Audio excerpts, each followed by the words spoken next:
Olá, hoje é dia 2 de outubro de 2025.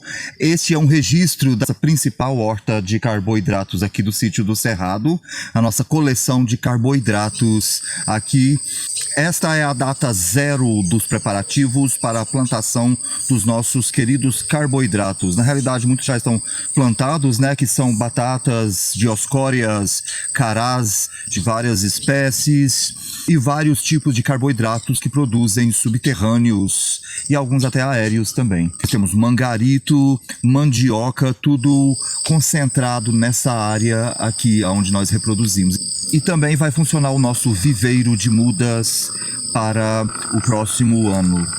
Registrando, portanto, o começo dos trabalhos nessa nossa área.